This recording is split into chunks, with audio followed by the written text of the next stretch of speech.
Hi Sarthak, how are you? I'm good, Sid. How are you? I'm good. So I had a question.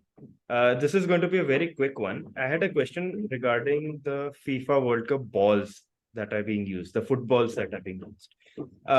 So there have been talks about various kinds of tech being used in the ball, and also that controversial goal, the Japanese goal which happened. So, and plus, in addition to that, I also saw one article in which the footballs were being charged. What is this all about? I didn't understand. I've never seen a ball being charged. Right. So what is it all about?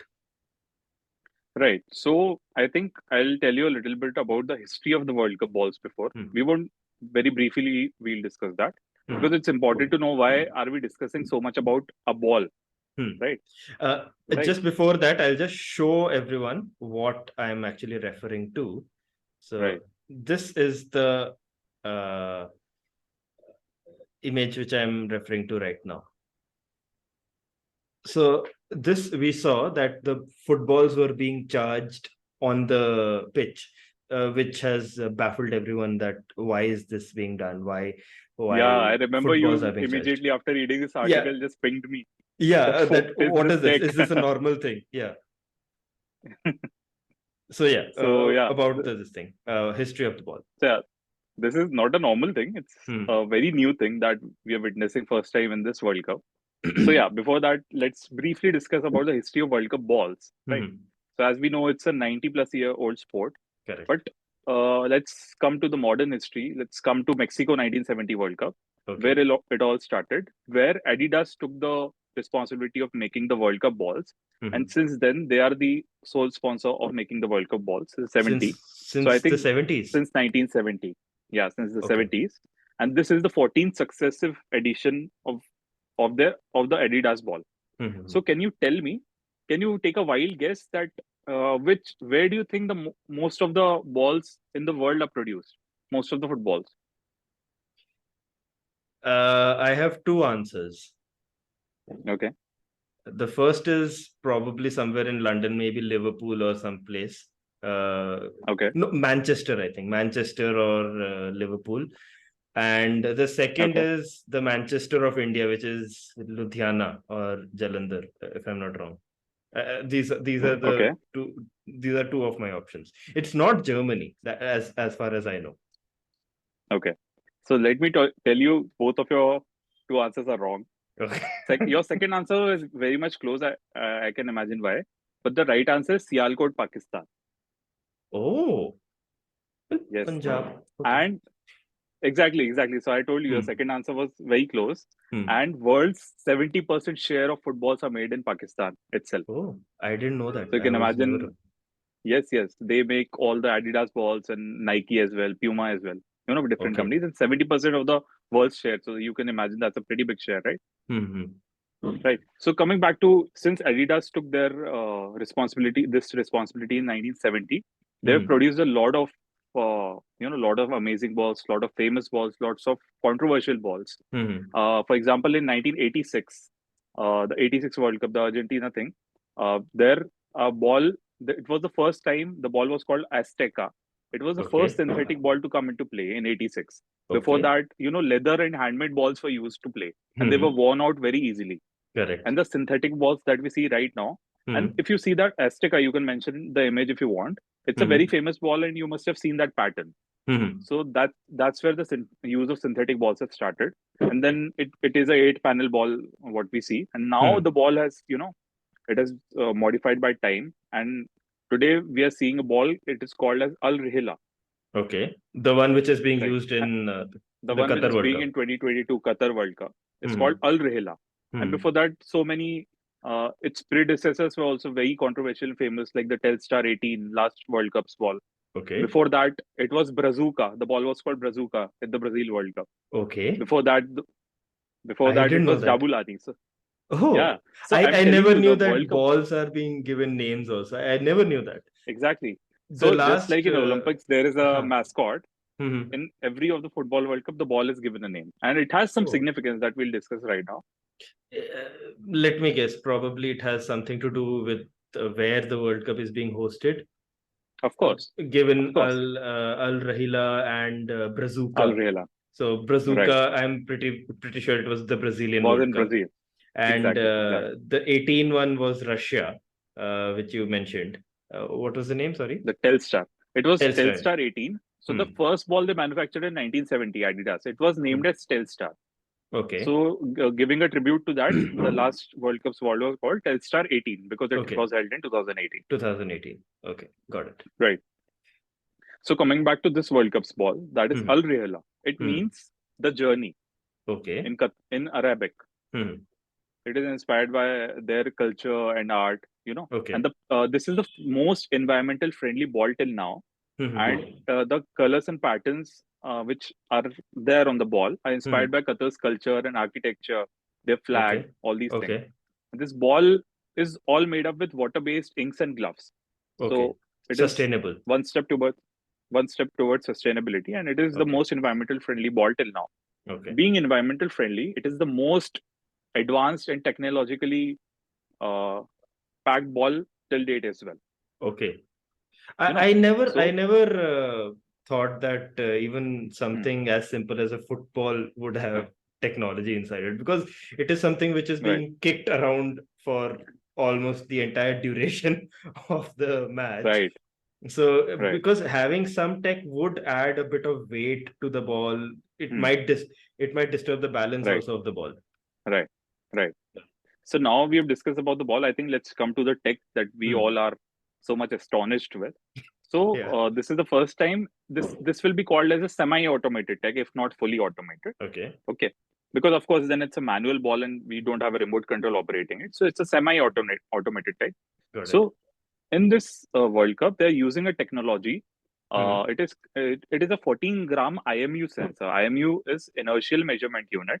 It's a Okay. sensor made by a tech company called Kinexon. Okay, Okay. so the sensor is called IMU, inertial measurement unit. So as you can see from the name, that it is used to measure inertia Hmm. of a product, right? Okay. So in this ball, it's a 14-gram center. It is placed in center of the ball, you know, Okay. and it is, as I told you, it is there to track the ball's position better, to track better offside calls, better tracking of players, you Okay. know, and it has 12 dedicated cameras all over the stadium, placed all over the stadium to Hmm. monitor this ball, Okay. and and for every individual player there are 29 data points. So when a player touches the ball and is dribbling the ball, there are Hmm. 29 data points that we can track through this system, you know and because of these I 12 did not cameras know that you require data points even in football. I thought that you do, strategy and everything is key.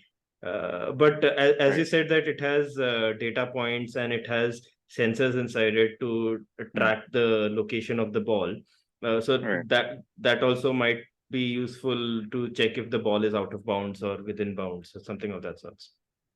Exactly that. And if you remember in our first edition of this, what we are doing right now, the World Cup edition, the first Hmm. video which we did, the Hmm. first video, Hmm. and that we discussed that they are trying to adopt a lot of tech from F1 as well and from other Correct. sports as well, right? So Hmm. this is one step towards that, I feel.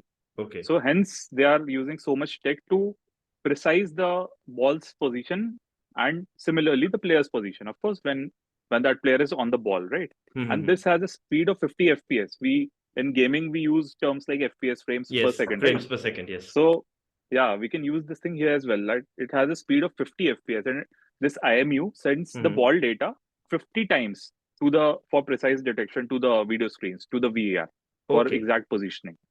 All right. Right. All right. Right. And coming to the article we saw right now, this Hmm. ball, after one full charge, this ball can give you 6 hours of active usage.